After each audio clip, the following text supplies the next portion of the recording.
विद्यार्थियों, आज अब शब्द अलंकार के बारे में पढ़ेंगे। शब्द अलंकार का अर्थ और उसके भेद। शब्द अलंकार के भेद। वैसे तो शब्द अलंकार के अनेक भेद हैं। उनमें मुख्य भेद 8 प्रकार के माने गए हैं। अनुप्रास, लाटानुप्रास, पुनरुक्ति प्रकाश, यमक, श्लेष, वक्रोक्ति, पुनरुक्त वधाभास और विप्सा, ये शब्द अलंकार के 8 प्रमुख भेद हैं। आज हम इनमें से अनुप्रास अलंकार के बारे में विस्तार से पढ़ेंगे। अनुप्रास अलंकार। अनुप्रास शब्द अलंकारों में से एक प्रमुख अलंकार है। अनुप्रास अलंकार की परिभाषा। अनुप्रास अलंकार में वर्ण या वर्ण समूह की 2 या 2 से अधिक बार आवृत्ति होती है, अर्थात एक वर्ण या बहुत सारे वर्ण 2 से अधिक या 2 बार प्रयुक्त होते हैं, वहाँ अनुप्रास अलंकार होता है। जैसे भव्य भावों में भयानक भावना भरना नहीं। इस काव्य पंक्ति में भय भय वर्ण की बार बार आवृत्ति हुई है, इसलिए यहाँ अनुप्रास अलंकार है।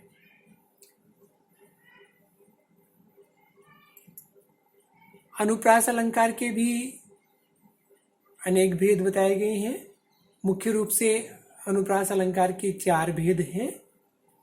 छेकानुप्रास, वृत्त्यनुप्रास, श्रुत्यनुप्रास, अंत्यानुप्रास। आप मेरे साथ वापस बोलेंगे। छेकानुप्रास, वृत्त्यनुप्रास, श्रुत्यनुप्रास और अंत्यानुप्रास, ये अनुप्रास अलंकार के 4 प्रमुख भेद हैं।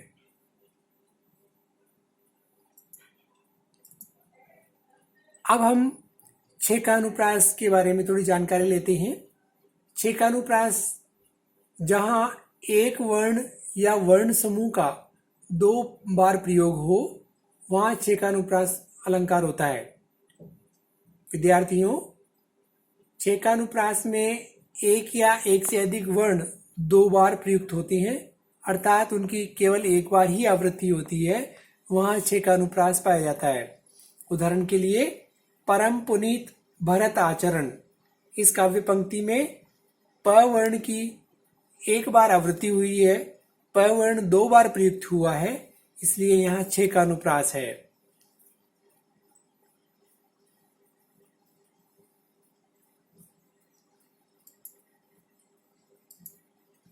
अनुप्रास में ही अगला अलंकार है वृत्त्यनुप्रास। वृत्त्य अनुप्रास अलंकार की परिभाषा इस प्रकार है। वृत्त्यनुप्रास अलंकार में एक वर्ण या वर्ण समूह की 1 से अधिक बार आवृत्ति होती है, अर्थात एक वर्ण या बहुत सारे वर्ण समूह 2 से अधिक बार प्रयुक्त होते हैं, उनकी 1 से अधिक बार आवृत्ति होती है, तब वहां वृत्त्यनुप्रास अलंकार होता है। इसके उदाहरण देखिए। भव्य भावों में भयानक भावना भरना नहीं। इस काव्य पंक्ति में भय वर्ण की 2 से अधिक बार प्रयोग किया गया है, अर्थात इनकी 1 से अधिक बार आवृत्ति हुई है, इसलिए यहाँ वृत्त्यनुप्रास अलंकार है। इसी तरह से एक अन्य उदाहरण देखिए। चंदू के चाचा ने चंदू की चाची को चांदनी रात में चांदी के चम्मच से चटनी चटाई।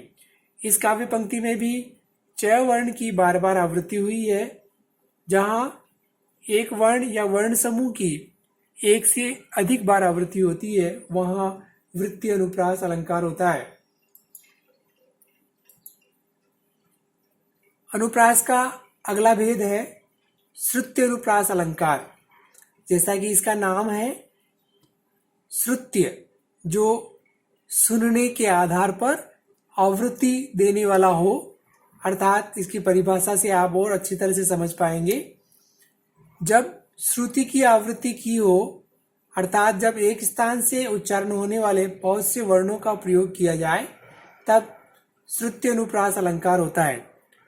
सरल शब्दों में ऐसे कह सकते हैं कि एक ही उच्चारण स्थान से बोले जाने वाले वर्णों की जब आवृत्ति होती है, तब वहां श्रुत्य अनुप्रास अलंकार होता है। एक उदाहरण देखिए, दिनांत था थे दिन नाथ डूबते, सैधेनु आते ग्रह ग्वाल बाल थे।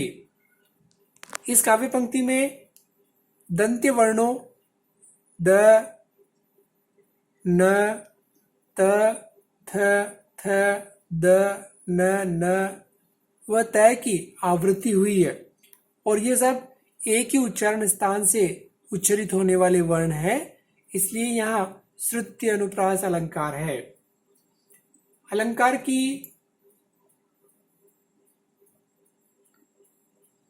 अगला जो भेद है वो है अंत्यानुप्रास अलंकार। अंत्यानुप्रास अलंकार की परिभाषा इस प्रकार है, जब दो या अधिक शब्दों, वाक्यों या छंदों के चरणों के अंत में अंतिम दो स्वरों बीच के व्यंजन सहित आवृत्ति हो तो अंत्यानुप्रास अलंकार होता है। सरल शब्दों में ऐसे कह सकते हैं कि जब दो शब्द, वाक्य या छंद के चरण के अंत में दो स्वरों की आवृत्ति होती है और बीच का व्यंजन भी वैसा ही होता है तो वहां अंत्यानुप्रास अलंकार होता है। इसे आप उदाहरण से बहुत अच्छी तरह से समझ पाएंगे। देखें, नभ लाली चाली निशा चटकाली धुनि कीन।